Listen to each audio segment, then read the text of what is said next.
Bismillahirrahmanirrahim. Untuk anak-anakku semua, siswa baru SMP Negeri 5 Tanggul tahun pelajaran 2020-2021.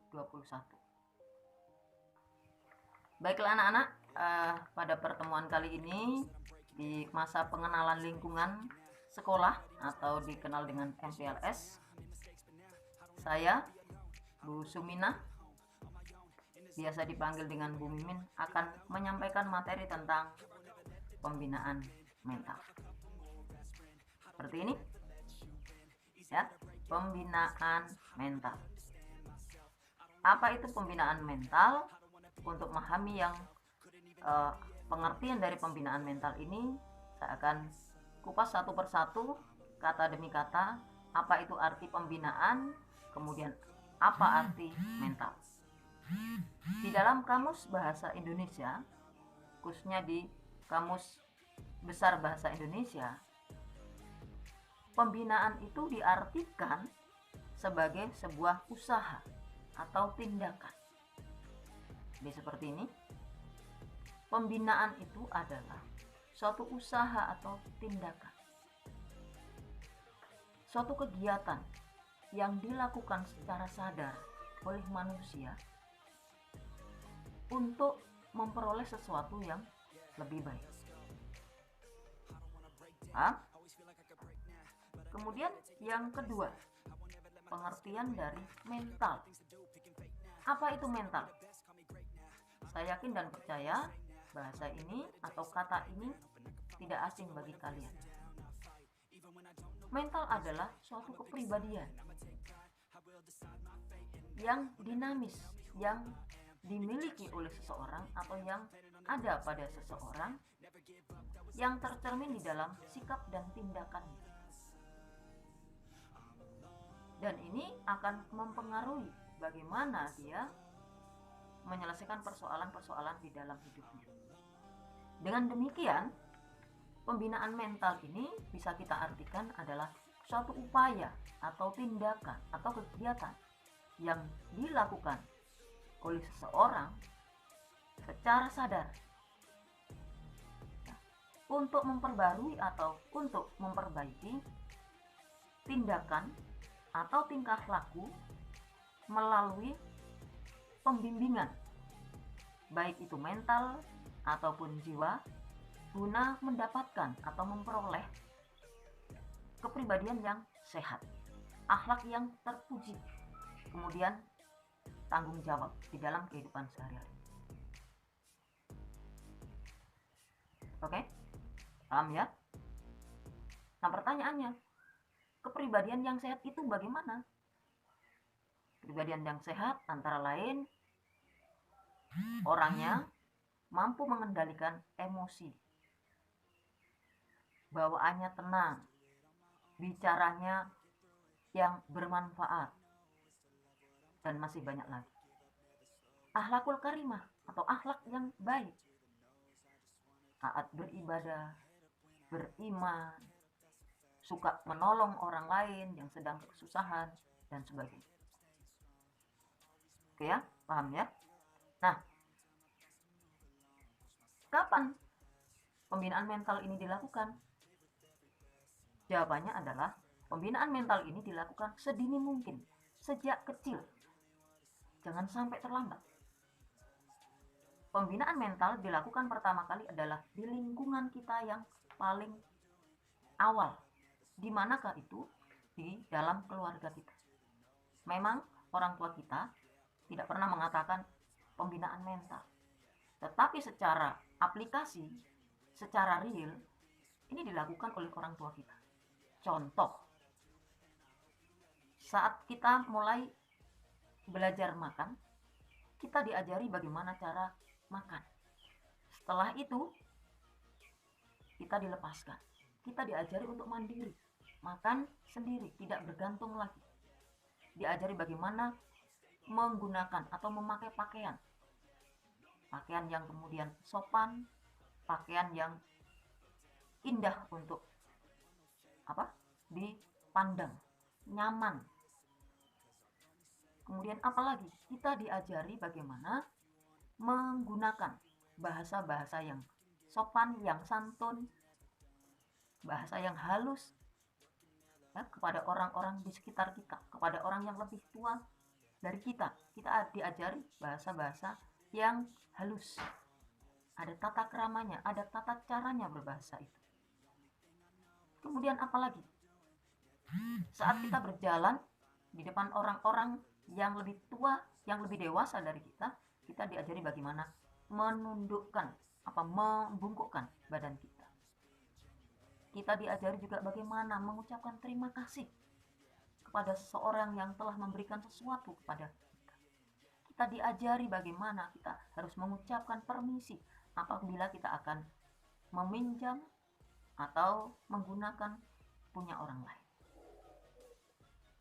Ini adalah pembinaan-pembinaan mental yang dilakukan di keluarga kita.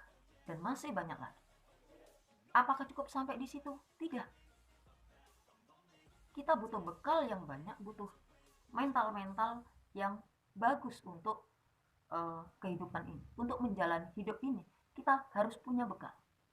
Karena itu kemudian kita disekolahkan di PAUD, di TK, di sekolah dasar, dan di SMP yang sekarang ini. Itu adalah salah satu cara bagaimana kemudian kalian dibina mentalnya secara terus-menerus. Diulang-ulang. Di sekolah-sekolah yang saya sebutkan tadi, di lembaga-lembaga pendidikan itu, disitulah kalian ditempa mentalnya. Supaya kalian memiliki mental-mental yang positif, yang baik, yang akan berguna dalam kehidupan kalian. Menjadi orang-orang yang tangguh, menjadi orang-orang yang ulet, berakhlakul karimah, pemberani, mandiri, pantang menyerah, peka terhadap lingkungan, toleran, menghargai orang lain, menghilangkan sifat-sifat egois. Pendidikan telah teruji, telah terbukti, mampu menjadi alat, menjadi wadah, menjadi media bagi pembinaan mental-mental kalian. Karena di sekolah itu kalian tidak hanya mendapatkan ilmu pengetahuan saja, tidak hanya mendapatkan knowledge saja, tapi kalian di situ mendapatkan pendidikan-pendidikan karakter, pendidikan moral, pendidikan etika, ada pendidikan agama yang di sana ditanamkan bagaimana kemudian kita memiliki moral, memiliki etika yang bagus, yang baik, menjadi manusia-manusia yang unggul, menjadi manusia yang berakhlakul karimah, menjadi manusia yang berhati mulia, jujur, percaya diri, punya inovasi-inovasi, kreatif, memiliki inisiatif yang akan bermanfaat untuk dirinya, keluarganya, dan lingkungannya, untuk bangsa dan negara. Nah, itu pembinaan-pembinaan mental yang terus dilakukan dan dilakukan secara sadar. Jadi sejak dini kalian sudah diberi bekal, sudah dibina mentalnya. Supaya apa? Supaya kalian betul-betul menjadi orang-orang yang baik, orang-orang yang berakhlak mulia, orang-orang yang memiliki akal yang sehat, kepribadian yang sehat. Kita mampu menyelaraskan ya dengan lingkungan kita. Kita mampu beradaptasi sehingga kita mampu dengan mudah menjalani hidup ini dengan perasaan tenang, dengan nyaman, terhindar dari stres. Dan secara garis besar, mental-mental yang sudah saya sampaikan tadi itu tergolong atau digolongkan, dikategorikan dalam dua kerangka besar. Yang pertama adalah mental-mental positif, mental-mental yang sehat, mental-mental yang baik. Kemudian yang kedua, mental yang negatif, mental-mental yang sakit, yang jelek atau buruk. Apa itu? Misalnya egois, malas, suka marah, ya. Jadi mental itu dikategorikan dalam dua kerangka besar atau digolongkan dalam dua kelompok. Positif, sehat, baik. Negatif, sakit, jelek. Paham? Pada kesempatan kali ini, saya ingin memberikan tugas kepada kalian. Saya memiliki beberapa sikap mental yang sudah saya tulis pada kertas buffalo dan kertas manila, dan saya berharap ya kalian bisa mengelompokkan sifat-sifat yang akan saya berikan nanti ke dalam tabel seperti ini. Oke, bisa dibaca tabel sikap mental. Yang pertama ada kolom nomor 1, 2, 3, 4 dan seterusnya. Kemudian kolom sikap mental positif.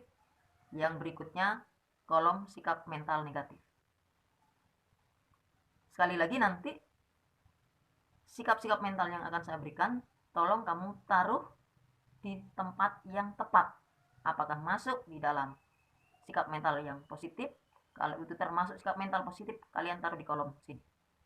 Tapi kalau termasuk dalam sikap mental yang negatif, ya kalian taruh di kolom sikap mental yang negatif. Dan nanti pada saat kita sudah bisa belajar dengan tatap muka, ya bisa sudah offline, nanti tugas ini kalian kumpulkan. Paham? Sikap-sikap mental yang pertama ini, taat beribadah. Kamu masukkan atau kamu kelompokkan di kelompok sikap mental yang mana? Positif atau negatif kah? Kemudian yang berikutnya, pekerja keras. Kamu masuk di kolom yang mana? Ya, kerja keras ini masuk di kolom yang mana? Yang ketiga, tidak mengerjakan PR. Ada nggak kalian yang tidak mengerjakan PR? Kalau di gurunya memberikan PR, tidak kalian kerjakan? Ada nggak? Nggak ada ya? Nggak ada. Di sini baik-baik semua, rajin-rajin semua. Semua mengerjakan PR. Cuman kalau lupa dikerjakan di sekolah, jadinya bukan PR, PS. Tapi mungkin di luaran sana. Kalau yang siswa baru ini rajin-rajin semua. Amin. Ya, patuh pada orang tua. Dipanggil orang tuanya, segera datang. Kemudian menjawab dengan santun, dengan suara yang rendah.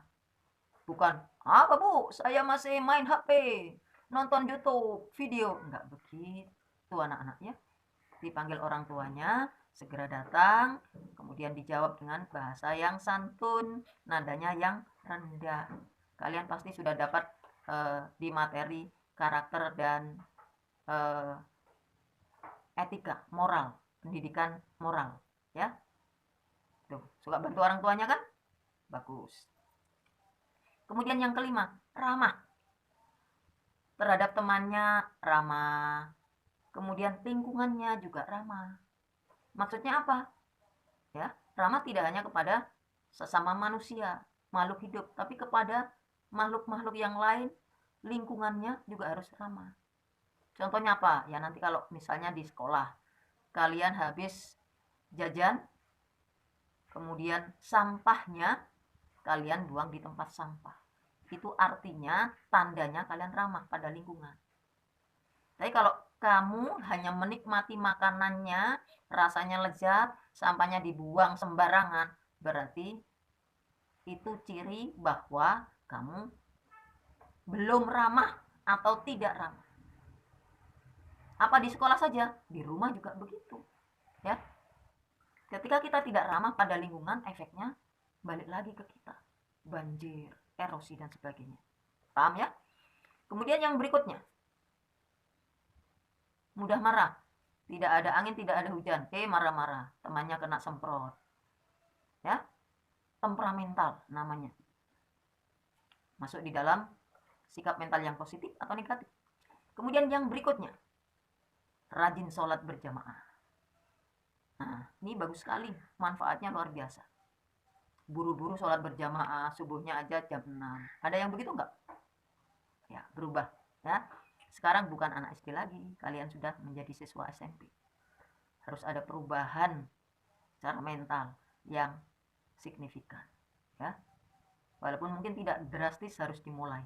Ya, perubahan-perubahan itu. Yang berikutnya, nah ini. Yuk, apa itu? Main HP terus. Ada nggak yang main HP terus? Nggak ada. tapi banyak. Ya enggak? Kalian yang tahu. Ya. Ini masuk sikap positif enggak? Main HP terus. Pagi ketemu pagi, siang ketemu siang, 24 jam. Akhirnya 1, 2, 3 hari, matanya merah, kepalanya pusing. Karena kena radiasi HP. Ya. Tidur, HP-nya didekatkan di kepalanya. Hati-hati anak-anak. Ada radiasinya. Ya. Salah satu penyebab kanker otak itu radiasi HP. Apalagi sering main medsos di HP. Ya. Ini menimbulkan sikap-sikap mental yang kemudian negatif. Nggak tahu orangnya, ikut-ikut menghibah, ikut-ikut hoax, ya, percaya dengan hoax, akhirnya membenci seorang, ya, ikut-ikut mencaci dan sebagainya. Apalagi kalau itu tidak benar, dosa besar kita, ya, memancing emosi, jangan sering-sering, ya, ada jadwalnya, ada ini, dan bisa memilih media sosial, bijak dalam bermedsos, pilih yang bagus-bagus, karena energi itu cepat sekali menular, ya, cepat sekali menular, menguras energi, jadi lintah energi, hal-hal yang negatif terutama. Perbandingan energi positif dan negatif itu 10:2. Kemudian yang berikutnya apa? Toleran. Apa itu toleran? Sikap menghargai atas perbedaan. Perbedaan apa? Perbedaan suku, ada suku Jawa, Madura, ya. Enggak usah saya suku Jawa lebih bagus, lebih mulia, ya. Kamu suku Madura apa atau sebaliknya? Enggak boleh. Kita harus punya jiwa yang bisa menerima perbedaan itu. Budayanya beda, ya kita terima. Keyakinan agamanya berbeda, ya sudah, ya kita hargai. Karena ketika lahir kita nggak pernah bisa memilih. Saya harus lahir dari keluarga kaya, saya lahir di suku Madura, saya lahir orang tua saya beragama Islam, atau yang lain lahir langsung berada di lingkungan wilayah, ya, Hindu atau Buddha dan sebagainya. Ya, jalani saja kepercayaan keyakinan dengan sepenuh hati masing-masing. Karena perbedaan itu adalah sunatullah. Sudah takdir kehendak Allah. Manusia menjalani yang sebaik-baiknya. Kemudian yang terakhir, pantang menyerah.